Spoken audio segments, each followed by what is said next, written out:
अंगात पांढरा सदरा आणि एक टांगी धोतर, डोक्याला लाल किंवा गुलाबी धनगरी फेटा, खांद्यावर गुलाबी उपरण, हातात चांदीचं कड, पायात चांदीचा तोडा, कानात चांदीची बाळी आणि सोबत एक धिप्पाड पण सजलेला बैल. अशा रूपात गावात येणारे हेळवी तुम्ही कदाचित बघितले असतील किंवा त्यांच्याबद्दल ऐकलं तरी असेल. हे हेळवी गावात आले की त्यांच्या भोवती सगळा गोतावळा जमायचा.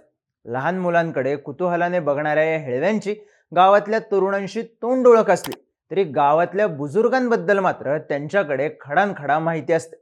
कुटुंबाच्या मूळ पुरुषाचं नाव, गाव, काम, ते अगदी नुकतं जन्मलेलं बाळ, सगळ्या वंशावळीच्या नोंदी ज्यांच्या दप्तरात असतात ते म्हणजे हेळवी. सध्या राज्यात मराठा आरक्षणाचा मुद्दा शिगेला पोहोचलाय. मुख्यमंत्री एकनाथ शिंदेंनी 6 सप्टेंबरला निजाम काळातल्या नोंदींनुसार कुणबी दाखले देणार असल्याची घोषणा केली. त्यानंतर सध्याच्या मराठा आरक्षण आंदोलनाचा मुख्य चेहरा असलेले मनोज जरांगे पाटील काय भूमिका घेतात याकडे सगळ्यांचं लक्ष लागलं होतं.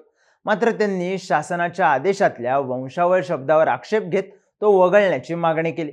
मुख्यमंत्र्यांनी दिलेल्या आदेशानुसार निजाम काळातल्या नोंदी तपासताना वंशावळीही तपासल्या जातील. जर वंशावळी तपासण्याची पद्धत आली तर सरसकट मराठवाड्यातल्या मराठ्यांना कुणबी दाखला मिळणं अवघड होऊ शकतं. पण जेव्हा जेव्हा वंशावळींचा, मराठ्यांच्या कुणबी म्हणून असलेल्या नोंदीचा विषय चर्चेत येतो तेव्हा चर्चेत येतात हेळवी. समाजाचे इतिहासकार म्हणून ओळख असणारे हे हेळवी नेमके असतात कोण? त्यांच्या कामाची नेमकी पद्धत काय आहे? आणि मराठा आरक्षणाच्या सध्याच्या प्रश्नात हेळवी समाजाचं काम कसं महत्त्वाचं ठरू शकतं हे जाणून घेऊयात या व्हिडिओच्या माध्यमातून. हेळवी हा मूळचा उत्तर कर्नाटकातला भटका समाज. त्यांची मूळ जात धनगर सांगितली जाते. कर्नाटकातली रायबाग, चिकोडी, मंगसुळी, अथणी, सौंदत्ती ही बहुतांश हेळव्यांची मुख्य गाव. शेतीच्या कामापुरतं गावात राहायचं आणि पावसाळा संपला की बैलगाडीत बिराड भरून कामाची गावं पालथी घालायची, हा हेळव्यांचा शिरस्ता. गावोगाव भटकून गुजराण होत असली तरी हेळवी समाज निरक्षर अजिबात नाही. उलट त्यांना कन्नड आणि मराठी व्यवस्थित लिहिता आणि बोलता येतं. मोडी लिपीचं चांगलं ज्ञान असतं, कारण लिहिणं आणि बोलणं हाच त्यांच्या उत्पन्नाचा मुख्य स्रोत आहे. हेळवी काय करतात तर गावोगावी जाऊन कुळाच्या वंशावळी वाचून दाखवतात, त्यात नव्यानं नोंदी करतात. इंटरनेट वगैरे येऊ नये, आपली मजल खापर पणजोबांच्या नावापुढे जात नसली तरी हेळव्यांकडे मात्र पार मूळ पुरुषाचं नाव, गाव, स्थलांतराची कारणं आणि वाढत गेलेला वंश अशा सगळ्या गोष्टी असतात, तेही लिखित स्वरूपात. यासाठीच हेळवे गावोगाव फिरतात. पावसाळा झाला की एका ठराविक गावात ते आपल्या कुटुंब कबिल्यासोबत दाखल होतात. तिथं त्यांचा डेरा पडतो. त्यानंतर मग घरोघरी जाऊन ते वंशावळी सांगत माहिती नोंदवतात. अगदी सुरुवातीच्या काळात हेळवी जेव्हा वंशावळीच्या नोंदी करण्यासाठी गावोगावी गेले तेव्हा गावातल्या वयस्कर माणसांनी आपल्या पूर्वजांकडून ऐकलेली माहिती त्यांना सांगितली. ही सगळी माहिती हेळव्यांनी आपल्या दप्तरात नोंद केली. मग दर 2 वर्षांनी त्या गावात जाऊन जन्म, मृत्यू, लग्न, स्थलांतर, व्यवसाय अशा नव्या नोंदीही त्यांच्या दप्तरात होऊ लागल्या आणि वंशावळीतली माहिती वाढत गेली. सुरुवातीला हेळवी समाज ताम्रपटावर वंशावळीच्या नोंदी करायचा. पण जशा नोंदी वाढत गेल्या तसं ताम्रपटांची संख्या वाढत गेली. ओझं वाढल्यानं गावोगावी हे ताम्रपट घेऊन फिरणं अशक्य बनलं. तेव्हा हेळव्यांनी हे ताम्रपट गुरूंच्या चरणी ठेवले. कर्नाटकातल्या मायाक्का चिंचणी या हेळव्यांच्या मुख्य ठिकाणी हे ताम्रपट ठेवण्यात आले. हे ताम्रपट सांभाळणाऱ्याला गुरु मानलं जातं आणि न्यायनिवाड्यावेळी ताम्रपटातल्या नोंदी मान्य केल्या जायच्या असंही सांगितलं जातं. ताम्रपट जसे मागे पडले तशी हेळव्यांकडे आली दप्तर. एका पोतडीत कित्येक कुटुंबांचा इतिहास जपणारी ही दप्तरं हेळव्यांसाठी प्रचंड महत्वाची असतात. ही दप्तरं म्हणजे कापडी शिवणीच्या कागदांची पोतडी असते. यात प्रत्येक कागदावर मोडी लिपीत मजकूर लिहिलेला असतो. ही मोडी लिपी कन्नड आणि मराठीचं मिश्रण असतं. जितक्या जुन्या नोंदी तितके जुने बोलीभाषेतले शब्द हेळव्यांच्या वह्यांमध्ये आढळतात. वंश, गोत्र, प्रवर, व्यवसाय, स्थलांतर, जात आणि कुटुंबातले सदस्य अशा प्रत्येक गोष्टीची नोंद केलेली असते. प्रत्येक हेळव्याकडे एका गावाच्या 2 वह्या असतात. एक त्याच्या घरी असते आणि एक त्याच्या सोबत. हेळवी दर 10 वर्षांनी गावाची वंशावळ नव्या वहीत लिहून काढतो.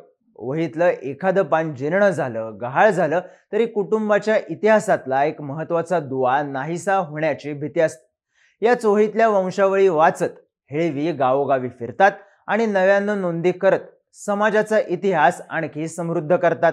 विशेष म्हणजे हेळवी सुरुवातीला फक्त घरातल्या पुरुषांचीच नोंद ठेवायचे. पण राज्यात स्त्रियांना संपत्तीचे समान हक्क देण्याचा कायदा आल्यावर त्यांनी स्त्रियांच्या नोंदी ठेवायलाही सुरुवात केली. हेळव्यांकडे असलेल्या नोंदींसोबतच लक्ष वेधून घेणारी आणखी एक गोष्ट म्हणजे त्यांची या वंशावळ वाचून दाखवण्याची पद्धत. यजमानांच्या घरी वंशावळ वाचून दाखवताना हेळवी आपला एक पाय उपरण्यानं झाकून घेतात. हेळव्यांचा मूळ पुरुष लंगडा असल्याची मान्यता हे त्यामागचं कारण. वंशावळ वाचायला सुरुवात करताना अनेक हेळवी नाकाला बोट लावतात आणि ठेका पकडावा अशा सुरात वंशावळ वाचायला सुरुवात करतात. यात आडनाव, मूळ गाव इथून सुरू झालेली माहिती काही शतकांचा मागोवा घेत वर्तमान काळापर्यंत येते. ज्या व्यक्तींची आणि माहितीची नव्यानं नोंद करायची असते त्या बदल्यात हेळव्यांना धान्य, पोशाख असा मोबदला दिला जातो. मोबदल्यात इतर मौल्यवान वस्तूही दिल्या जातात. कुणाच्याही नोंदीत चूक होऊ नये म्हणून हेळव्यांनी केलेलं मॅनेजमेंटही लक्ष वेधून घेणार आहे. जशी जमिनीची वाटणी केली जाते तसे हेळवी आपापसात गावांची वाटणी करतात. गावांची वाटणी झाल्यावर त्यातही आडनावांनुसार भावकीची वाटणी करून घेतात. कोणत्या हेळव्यानं कुठल्या आडनावाची वंशावळ वाचून दाखवायची हे सुद्धा ठरलेलं असतं. एका गावाला 2 वर्षातून एकदा भेट दिली जाते. महाराष्ट्रात कोल्हापूर, सातारा, सांगली पट्ट्यात हेळवी प्रसिद्ध आहेत. कित्येक गावात त्यांची फेरी ठरलेली आहे. दक्षिण महाराष्ट्रातल्या काही जिल्ह्यात हे हेळवी कायमचे स्थायिकही झाले आहेत. हेळव्यांप्रमाणे मराठवाडा आणि महाराष्ट्राच्या इतर भागात भाट समाजही लोकप्रिय आहे. मूळचा राजस्थानचा असलेल्या भाट समाजाच्या कामाची पद्धतही हेळव्यांसारखीच आहे. सुरुवातीला राजदरबारात राजघराण्याच्या नोंदी ठेवणारे, राजाची स्तुती करण्यात पारंगत असणारे हे भाट नंतर सामान्य लोकांच्या वंशाच्याही नोंदी ठेवू लागले.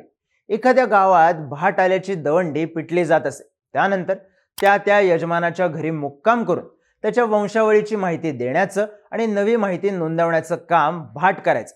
आजही करतात. पण कधी काळी राजाश्रय आणि लोकाश्रय असलेल्या या दोन्ही समाजांची आत्ताची परिस्थिती मात्र आधीसारखी राहिलेली नाही. गावोगाव भटकून उदरनिर्वाह चालत असल्यानं समाजातली अनेक मुलं शालेय शिक्षणापासून वंचित राहिली. सरकारी योजनांची माहिती आणि लाभ त्यांच्यापर्यंत पोहोचले नाहीत.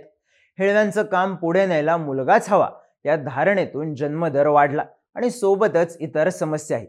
पण सगळ्यात मुख्य म्हणजे काही शतकांच्या कुळांच्या नोंदी ठेवणाऱ्या हेळवी समाजाबद्दलच व्यवस्थित नोंदी नाहीत. आणि तंत्रज्ञानातली प्रगती आणि बदलत्या परंपरांमुळे या हेळव्यांचा उत्पन्नाचा निश्चित स्रोतही नाही. जाता जाता आणखी एक मुद्दा म्हणजे सध्याच्या आरक्षणाच्या प्रश्नावर तोडगा काढताना हेळव्यांकडच्या नोंदी महत्त्वाच्या ठरणार का? हेळव्यांकडे ज्या नोंदी असतात त्या शासकीय पातळीवर ग्राह्य धरल्या जातात असं सांगण्यात येतं. आपल्या वंशावळीतल्या कोणत्याही व्यक्तीसमोर कुणबी नोंद केली असेल तर कागदपत्र तपासल्यानंतर वंशपरंपरेनं इतरांच्या नावापुढेही कुणबी लागू शकतं. अर्थात कुणबी असल्याचा दाखला मिळू शकतो.